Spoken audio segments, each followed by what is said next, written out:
മിശിഹായിൽ പ്രിയമുള്ള സഹോദരങ്ങളെ, ഇസ്രായേൽ ജനം അവർ ഈജിപ്തിലെ അടിമത്തത്തിൽ നിന്ന് മോചിപ്പിക്കപ്പെട്ട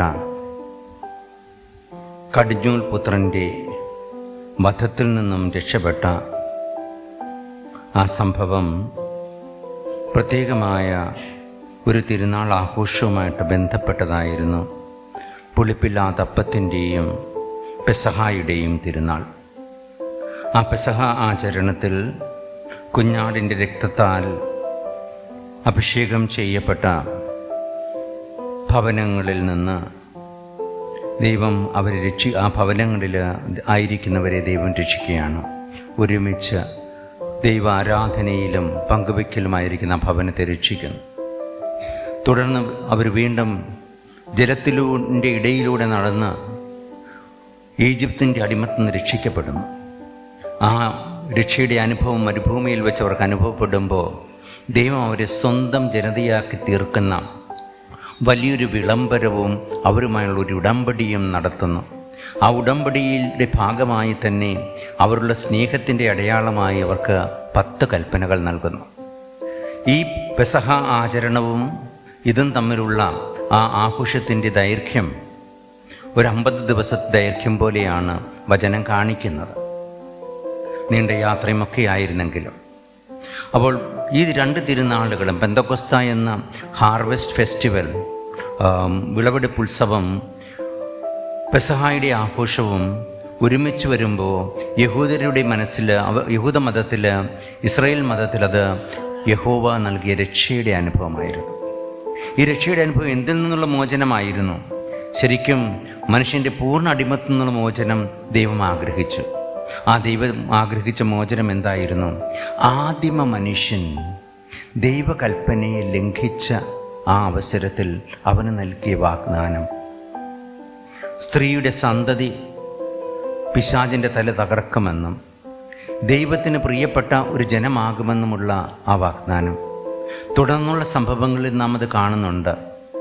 നോഹയായി തിരഞ്ഞെടുക്കുന്നതും നോഹയുടെ സന്തതികൾ വളരുന്നതും. എങ്കിലും അവരിൽ പാപത്തിൻ്റെ ചായ്വ് വരുത്തിവെച്ച വിന വലുതായിരുന്നു. അവർ ഒരുമിച്ച് കൂടിയപ്പോൾ ദൈവത്തെ മറന്നു. തങ്ങളുടെ പേര് കല്ലിൽ കൊത്തിവയ്ക്കത്തക്കവണ്ണം അവർ ആഗ്രഹിച്ചു. അതുകൊണ്ട് കല്ലും കട്ടയും ഉപയോഗിച്ച് സ്വർഗത്തെ പിടിച്ചടക്കാനുള്ളൊരു ഗോപുരമാണ് അവർ ചിന്തിച്ചത്. അവിടെയാണ് അവർക്ക് പാളിച്ച പറ്റിയത്. ദൈവത്തെ കൂടാതെ, ദൈവത്തെ വെല്ലുവിളിച്ചുകൊണ്ട് അവർ പണി ആരംഭിച്ചു.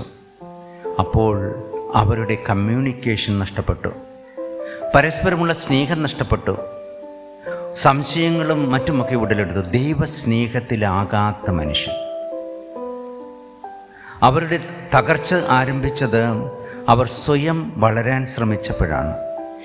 ദൈവത്തോടൊപ്പം, ദൈവം അവരെ കാണിച്ചു തന്ന മാർഗത്തോടൊപ്പം ചലിക്കാതെ അവർ ഒരുമിച്ച് കൂടിയത് ദൈവത്തോട് വെല്ലുവിളിക്കാനാണ്. നമ്മുടെ സിദ്ധികളും കഴിവുകളും ദൈവത്തിന് കാഴ്ചവെച്ച് പോകുമ്പോൾ അത് വലിയ സംരംഭങ്ങളായിത്തീരും നമുക്ക് കാണാൻ സാധിക്കും. കടുകുമണിയോളം ഉണ്ടായിരുന്ന ആദ്യ സഭാ സമൂഹം ദൈവത്തിന് വിധേയപ്പെട്ട് വളർന്നപ്പോൾ ഇന്ന് എവിടെയൊക്കെയാണെന്ന് എത്തിച്ചേർന്നിരിക്കുന്നത്. പക്ഷെ അവിടെയും ഈ ബാബേൽ ഗോപുരം പണിത ആ മനുഷ്യരുടെ മനോഭാവത്തോടെയാണ് നാം പോകുന്നതെങ്കിൽ നമ്മളിലും ആത്മാവ് നഷ്ടപ്പെടാം. ആദ്യ മാതാപിതാക്കന്മാരുടെ ഉള്ളിലേക്ക് ദൈവം തൻ്റെ ശ്വാസം, തൻ്റെ ജീവൻ അവർക്ക് നൽകുകയാണ്. മണ്ണിൽ നിന്ന് മനുഷ്യനെ മെനഞ്ഞെടുത്തിട്ട് അവൻ്റെ നാസാരന്ധ്രങ്ങളിലേക്ക് തൻ്റെ ശ്വാസം നൽകിക്കൊണ്ട് അവന് ജീവൻ നൽകുന്ന ചിത്രമാണ് ഉൽപ്പത്തി പുസ്തകത്തിലെ മനുഷ്യ സൃഷ്ടിയുടെ 2ാമത്തെ വിവരണം നമുക്ക് നൽകുന്നത്. ആ വിവരണത്തിൽ നാം കാണുന്ന ഈ വലിയ ദൈവത്തിൻ്റെ സ്വയം ദാനം, മനുഷ്യൻ്റെ ജീവൻ ദൈവത്തിൻ്റെ ദാനമാണ്. മനുഷ്യൻ അത്രയ്ക്കും ഉത്കൃഷ്ടനാണെന്ന് ഓർക്കണം. മനുഷ്യൻ്റെ ആ അന്തസ്സ് അനന്തമാണ്. ആ അന്തസ്സിനനുസരിച്ചാണ് മനുഷ്യ ജീവനെ നാം ആദരിക്കുന്നത്. മനുഷ്യരെ പരസ്പരം നാം ബഹുമാനിക്കേണ്ടത്, സ്നേഹിക്കേണ്ടത്. പക്ഷേ മനുഷ്യൻ ദൈവം നൽകിയ അന്തസ്സിനെ നഷ്ടപ്പെടുത്തിയിട്ട് സ്വയം ദൈവമാകാൻ ശ്രമിക്കുകയാണ്. ദൈവം കൽപ്പിച്ചതിന് വിപരീതമായിട്ട് അവൻ അത് അഭികാമ്യമായി കണ്ട് കനിപറിച്ച് ഭക്ഷിക്കുന്ന മനുഷ്യൻ. ദൈവത്തെ ധിക്കരിക്കുക, ദൈവപ്രമാണങ്ങൾക്ക് വിരുദ്ധമായി പോവുക എന്ന ആ അവസ്ഥയിൽ ദൈവം തിരികെ അവർക്ക് നൽകുന്നത് സീനാമലയിൽ ദൈവത്തിൻ്റെ ഹിതത്തിന് വിധേയപ്പെടുക. അവരോട് ദൈവം നിങ്ങളോട് നേരിട്ട് സംസാരിക്കേണ്ട, മോശ സംസാരിച്ചാൽ മതി, അങ്ങ് പറയുന്നത് ഞങ്ങൾ കേൾക്കും എന്നവർ സീനാമലയുടെ അടിവാരത്തിൽ വെച്ച് പറഞ്ഞതാണ്. എങ്കിലും അവരുടെ ജീവിതത്തിൽ സംഭവിച്ചത് നമുക്കറിയാം. ദൈവത്തിൻ്റെ ആദ്യം തിരഞ്ഞെടുക്കപ്പെട്ട ആ ജനം ദൈവം എത്രമാത്രം പരിമാനിച്ചിട്ടും അവിടുന്ന് വിട്ടുപോയപ്പോൾ ദൈവം തൻ്റെ സ്വപുത്രനെ അയച്ചുകൊണ്ട് ലോകത്തെ മുഴുവൻ വീണ്ടെടുത്തത് അവിടുത്തെ പെസഹ രഹസ്യത്തിലൂടെയാണ്. ആ പെസഹ രഹസ്യത്തിലൂടെ അവിടുന്ന് വീണ്ടെടുക്കുമ്പോൾ അവിടുന്ന് പുതിയ ദൈവജനത്തിന് ആരംഭം കുറിക്കുകയാണ്. ദൈവരാജ്യത്തിൻ്റെ സുവിശേഷം പ്രസംഗിച്ചുകൊണ്ടാണ് അവിടുന്ന് ആരംഭിക്കുന്നത്. കർത്താവിൻ്റെ അരൂപി എൻ്റെ മേലുണ്ട്, ദരിദ്രർക്ക് സുവിശേഷം പ്രസംഗിക്കുവാനെന്നുള്ള അവിടുത്തെ പ്രഖ്യാപനം, ഏശയ്യാ പ്രവചനം എടുത്തുകൊണ്ടുള്ള പ്രഖ്യാപനം. ജ്ഞാനസ്നാനത്തിൽ അവസരത്തിൽ പരിശുദ്ധാത്മാവ് പ്രാവിൻ്റെ രൂപത്തിൽ അവിടുത്തെ മേൽ എഴുന്നള്ളി വന്ന് അവിടുത്തെ അഭിഷേകം ചെയ്ത് തൻ്റെ ദൗത്യത്തിനായി ഒരുക്കി മുന്നോട്ട് കൊണ്ടുപോകുമ്പോൾ, പ്രലോഭനങ്ങൾ ജയിച്ച് അവിടുന്ന് മുന്നോട്ട് പോകുമ്പോൾ അവിടുത്തെ ദൗത്യത്തിൽ നമ്മൾ കാണുന്ന ഒരു പ്രത്യേകതയും ഇതാണ്: ദൈവഹിതം നിറവേറ്റുക. എൻ്റെ സമയമായില്ല, ദൈവത്തിൻ്റെ ഹിതമാണോ എന്ന് പരിശോധിക്കുന്ന ഈശോയെ നാം കാനായിലെ കല്യാണത്തിൽ കാണുന്നുണ്ട്. അത് കഴിഞ്ഞ ഉടനെ കർത്താവിൻ്റെ ആ തീരുമാനം നാം കാണുന്നു. കർത്താവിൻ്റെ ഇഷ്ടം നിറവേറ്റുവാൻ എൻ്റെ സന്തോഷമെന്ന് അവിടുത്തെ ആഗ്രഹം നാം കാണുന്നു. ആ കുടുംബത്തിന് രക്ഷ നൽകുന്നു, രക്ഷയുടെ പ്രവർത്തനങ്ങളുടെ ആരംഭം കുറിക്കുന്നു. അത് മറിയത്തിൻ്റെ പ്രത്യേകമായ അഭ്യർത്ഥന വഴിയാണ്. അതിന് കാരണക്കാരി അവളാകാൻ കാരണം അവൾ ദൈവകൃപയാൽ നിറഞ്ഞവളാണ്. ദൈവകൃപ എന്ന് പറയുമ്പോൾ പഴയ കാലത്ത് തിയോളജി പഠിപ്പിക്കുമ്പോൾ, സ്കോളാസ്റ്റിക് തിയോളജി പഠിപ്പിക്കുമ്പോൾ പരിസരവിയെ കുറിച്ച് പഠിപ്പിക്കുന്നത് ഇങ്ങനെയാണ്. പരിസരവി എന്ന വാക്ക് ഉപയോഗിക്കാറില്ലായിരുന്നു. Objective grace and subjective grace. കർത്താവായ, അതായത് പ്രവർത്തിക്കുന്ന, സബ്ജക്റ്റ് ആകുന്ന കൃപ. ഓബ്ജക്റ്റ് എന്ന് പറഞ്ഞാൽ നമുക്ക് അനുഭവിക്കാൻ പറ്റുന്ന വസ്തുപരമായിട്ടുള്ള കൃപ. ഇത് രണ്ട് കൃപകളാണ്. ഈ രണ്ട് കൃപയും ഒരേ സ്രോതസ്സിന് ഒരേ ഒരാൾ തന്നെയാണ്. പരിശുദ്ധാത്മാവ് നമ്മൾ പ്രവർത്തിക്കുമ്പോൾ, വിശുദ്ധീകരിക്കുമ്പോൾ, പരിശുദ്ധമായ ദൈവം നമുക്ക് സ്വയം ദാനമായി നൽകിക്കൊണ്ട് നമ്മൾ പ്രവർത്തിക്കുമ്പോൾ അത് സബ്ജക്റ്റീവ് ഗ്രേസ്. അവിടുന്നാണ് വിശുദ്ധീകരിക്കുക, ശുദ്ധീകരവര പ്രസാദം എന്നുള്ള പ്രസാദവരങ്ങളൊക്കെ നൽകുക. അവിടുന്നാണ് അതേസമയം നമ്മുടെ ഉള്ളിൽ ദാനങ്ങളും വരങ്ങളും ഫലങ്ങളും നിറയ്ക്കുക. വിജ്ഞാനം മുതലുള്ള ദാനങ്ങളും വിശ്വാസം മുതലുള്ള ഫലങ്ങളും മറ്റു അനവധി ശുശ്രൂഷകൾക്കായിട്ടുള്ള വരങ്ങളുമെല്ലാം നാം കാണുമ്പോൾ, പരിശുദ്ധാത്മാവിൻ്റെ ആ പ്രവർത്തനം നാം കാണുമ്പോൾ അവിടെ നമ്മൾ നിറയ്ക്കുന്ന ആ കൃപകളും പരിശുദ്ധാത്മാവിന് സ്വയം ദാനമാണ്. ജ്ഞാനസ്നാനാവസരം നമുക്ക് ലഭിക്കുന്ന ശുദ്ധീകരവര പ്രസാദം എന്ന് പറയുന്ന പരിശുദ്ധാത്മാവിൻ്റെ ആ ഹോളിനെസ്, പരിശുദ്ധിയാണ്. നമ്മുടെ സ്വന്തമല്ല പരിശുദ്ധി, അവിടുത്തെ ദാനമാണ്. അതിനായിട്ടാണ് നാം ഒരുങ്ങുന്നത്, അനുതപിക്കുന്നത്. പരിശുദ്ധാത്മാവാണ് നമുക്ക് അനുതാപത്തിനുള്ള കൃപ പോലും തരുന്നത്. അപ്പോൾ പരിശുദ്ധാത്മാവ് നൽകിക്കൊണ്ട് തൻ്റെ പ്രിയപുത്രൻ്റെ ജ്ഞാനസ്നാന അവസരത്തിൽ പരിശുദ്ധാത്മാവിനെ അഭിഷേകത്തിനായിട്ട് അയക്കുമ്പോൾ മനുഷ്യരെ എല്ലാവരെയും അഭിഷേകം ചെയ്യുന്ന പരിശുദ്ധാത്മാവിനെ തന്നെയാണ് കാണിച്ചത് കൊടുക്കുക. ഇവനെൻ്റെ പ്രിയപുത്രൻ, ഇവനെ ശ്രവിക്കുക എന്ന് പറഞ്ഞുകൊണ്ട് കർത്താവിനെ ശ്രവിക്കുമ്പോൾ പരിശുദ്ധാത്മാവ് നമ്മിൽ പ്രവർത്തിക്കാൻ തുടങ്ങും. ദൈവവചനം വായിക്കുമ്പോൾ പരിശുദ്ധാത്മാവ് നമ്മളിൽ ശക്തമായി പ്രവർത്തിക്കും. ദൈവവചനം വായിച്ച് ധ്യാനിക്കുമ്പോൾ പരിശുദ്ധാത്മാവിൻ്റെ വാക്കുകൾ കേൾക്കാൻ സാധിക്കും. പരിശുദ്ധാത്മാവിനെ കേൾക്കണം എന്നുള്ളതാണ് നമുക്ക് ആവശ്യം. പരിശുദ്ധാത്മാവിനെ കേൾക്കണം. പരിശുദ്ധാത്മാവിനെ കേൾക്കാതെ വരുമ്പോഴാണ് നാം മറ്റു പലതും കേൾക്കുന്നത്. നമ്മുടെ ചിന്തകളും മറ്റുമൊക്കെ പല വിധത്തിൽ വയലൻ്റ് ആകുന്നത് പോലും. ശരിക്കും ദൈവത്തെ കേൾക്കുക, അവിടെ നമുക്ക് തരുന്ന സമാധാനം. പരിശുദ്ധാത്മാവ് ആ സൃഷ്ടിയിൽ നാം കാണുന്നു, ദൈവമായ കർത്താവ് പുതിയ സൃഷ്ടി നടത്തുകയാണ്. പിതാവായ ദൈവം ആ ലൊങ്കീനോസിൻ്റെ കുന്തം അവിടുത്തെ പാർശ്വത്തിൽ കുത്തിത്തറയ്ക്കുമ്പോൾ അവിടുന്ന് ഉറക്കത്തിലാണ്. ആദം ഉറങ്ങുന്നത് പോലെ അവിടുന്ന് മരണപ്പെട്ട് കിടക്കുന്നു. അവിടുത്തെ പാർശ്വത്തിന് ജലവും രക്തവും ഒഴുകുന്നു. ആദത്തിൻ്റെ പാർശ്വത്തിൽ നിന്ന് ഹൗവയെ അവൻ്റെ വാരിയിലെടുത്ത് സൃഷ്ടിച്ചതുപോലെ ദൈവം പുതിയൊരു സൃഷ്ടി ചെയ്യുകയാണ് പരിശുദ്ധാത്മാവിനെ നൽകിക്കൊണ്ട്. കുരിശിൽ കിടന്ന് ഈശോ നിശ്വസിച്ചുകൊണ്ട് പരമപിതാവിൻ്റെ കരങ്ങളിൽ തൻ്റെ ആത്മാവിനെ സമർപ്പിക്കുന്നു. പരിശുദ്ധാത്മാവിനെ ഗാഗുൽത്ത മലയിൽ നിന്ന് ഈ ലോകത്തിൻ്റെ രക്ഷയ്ക്ക് വേണ്ടി മുഴുവനായിട്ട് നൽകുകയാണ്. Subjective grace. ആ കൃപ മുഴുവനും നൽകിക്കൊണ്ട് അവിടുത്തെ മരണം സംഭവിക്കുമ്പോൾ അവിടുന്ന് ജീവനോടുകൂടെ ഉയർത്തെഴുന്നേൽക്കുന്നത് നമ്മളും പാപത്തിന് പരിപൂർണമായി മരിച്ചവരെ പോലെയാണെങ്കിലും ക്രിസ്തുവിൽ ജീവിക്കുന്നവരാണ് നിത്യം ജീവൻ. ആ ജീവൻ നമുക്ക് ലഭിക്കുന്ന പരിശുദ്ധാത്മാവിൻ്റെ പ്രവർത്തനത്താലാണെന്ന് നാം തിരിച്ചറിയുന്നു. ആ ആത്മാവിൻ്റെ നിറവിലാണ് ഈശോ വന്ന ശിഷ്യന്മാർക്ക് അവരുടെ മേൽ ഊതിക്കൊണ്ട് പരിശുദ്ധാത്മാവ്, അത് ബ്രീത്തിങ് ആണ്. വീണ്ടും പിതാവായ ദൈവം ആദത്തിൻ്റെ മേൽ തൻ്റെ ജീവൻ നൽകിയതുപോലെ, ദൈവം നൽകിയതുപോലെ അപ്പോസ്തലന്മാർക്ക് നിത്യജീവൻ്റെ അച്ചാരമായി പരിശുദ്ധാത്മാവിനെ നൽകുക. അവർ പുതിയ സൃഷ്ടിയായി തീരുകയാണ്. ഇതുവരെയും പഴയ ഇസ്രായേലിനെ പോലെയോ ആദത്തെയും ഹവയെ പോലെയോ അല്ല, ഇനി അവർ പുതിയ ആളുകളാണ്.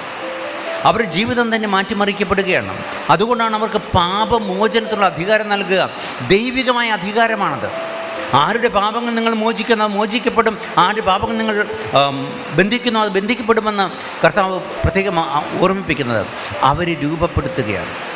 സഭ നിരന്തരം കർത്താവിൻ്റെ നിശ്വസനത്താൽ രൂപപ്പെടേണ്ടതാണ്. പരിശുദ്ധാത്മാവിനാൽ നാം നിരന്തരം രൂപപ്പെടേണ്ടതാണ്. ഒരു കരിസ്മാറ്റിക് പാട്ടുണ്ടല്ലോ, പരിശുദ്ധാത്മാവിനോട് പ്രാർത്ഥിക്കുന്നത്,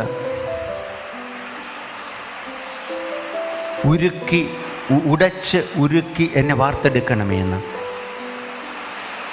പരിശുദ്ധ തമ്മിൽ ചെയ്യുന്നൊരു പ്രവർത്തനം അതാണ്. അനുതാപത്തോടുകൂടെ അവരെയാക്കി തീർക്കുന്നു.